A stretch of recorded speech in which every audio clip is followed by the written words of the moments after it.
I mean, if you look at a radio wave, you can't see the radio wave, but it's permeating through everything material. And on that radio wave is a signal, is information. And the radio dial or the antenna acts as a transducer, or a TV antenna acts as a transducer and takes that frequency and turns it into a picture. So then when you're tapping into information from the field, certain latent aspects of your brain act as a transducer, and you will take that information and your brain will turn it into imagery, and that's called a download or an upgrade. People are starting to connect to that field of information, and they're having very significant inner experiences that we've actually been able to predict now. In fact, we now know when it's going to happen. So you're always sending and receiving light and information all the time. You can create a field that is very dissonant, very incoherent, static, that's not a clear signal. So the effects that you produce in sending that information have less effects on the nature of reality than when your brain and heart are coherent. So when your brain is coherent, all the compartments that usually are subdivided are resonating in some type of harmony and some type of order. When your heart is coherent, the rhythm of the heart is producing that measurable field.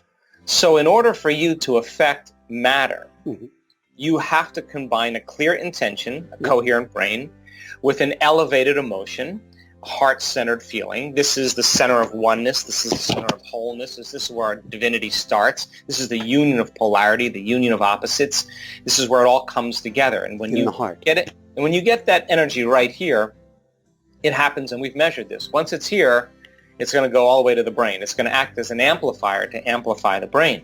And when the brain starts to get super coherent, then it has very direct effects on the heart. So what's the relevance behind that? Well, once again, the signal that you're creating on a daily basis is going to either work in a constructive way or in a destructive way. And as an example, if you're walking around feeling sorry for yourself and suffering and feeling victimized, then you're actually emanating that signal into the field. And what you're saying is, bring me an experience equal to my suffering, but bring it in a way that I least expect, that surprises me and leaves no doubt that I've created this outcome. So in a sense, we're not punished for our sins, we're punished by our sins. And sin is an attitude. So then the opposite is also true. When you teach people how to connect to the energy of a future dream and be defined by a vision of the future instead of the memories of the past, to believe in their future more than they believe in their past, to fall in love with their future more than they fall in love with their past, and be able to combine that clear intention of that future and begin to feel the emotions of that future before it's made manifest. They're broadcasting a whole new signature into the field. Now, the beauty behind that is that the longer you're conscious of that energy, the more you're drawing that future to you, which also means then the moment you get in your car and start getting angry and getting frustrated because you're in traffic, now you just disconnected from the energy of your future, and now you're back to the energy of your past. And those survival emotions exert less effects on the nature of reality. So now you feel like matter trying to change matter. You're separate, and so you force it, you control it, you try harder, you wish, you pray, you hope. I mean, hope is a beggar. We do everything, compete to try to manipulate and make it happen because we have limited resources then. So then when a person's able to sustain or maintain that modified state of mind and being, then the fun starts to happen because you start seeing those synchronicities. You start seeing those coincidences, those opportunities, those unknowns, those things start falling out of nowhere because you are connected to that field of information. And not only are you connected to it, but you're also beginning to influence it. So then more and more people are creating now, and less people are experiencing the state of being called being a victim. So then if you're a victim, then you would say, I was angry because of traffic. Well, then I would say to you, well, you mean your outer world was controlling how you think and feel. Some circumstance, some person, something in your outer world is actually controlling your feelings and thoughts. That means you're a victim to those circumstances. But when you change the way you think and feel, and it starts to produce effects in your outer world, now you start to realize you're the creator of your life. And the moment you start seeing feedback in your life, you're going to pay attention to what you did and you're going to do it again. And now you're going to believe now you're more of the creator of your life and less of the victim of your life. Well, this is the beauty behind, as you said earlier, living in this day and age. I mean, more and more people are waking up. I mean, more and more people are really beginning to realize that nobody is so special to be excluded from this phenomenon.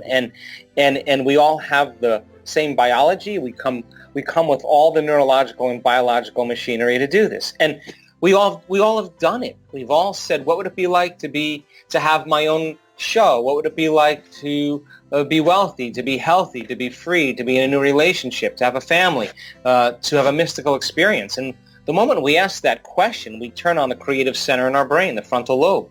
That's the boss. That's the CEO. That's the symphony leader. And it has connections to the entire brain. And one thing it wants to do is answer the question. So what does it do? It looks out into the landscape of the brain and see what's stored in there. Things we've learned intellectually and things we've experienced that's related to the question.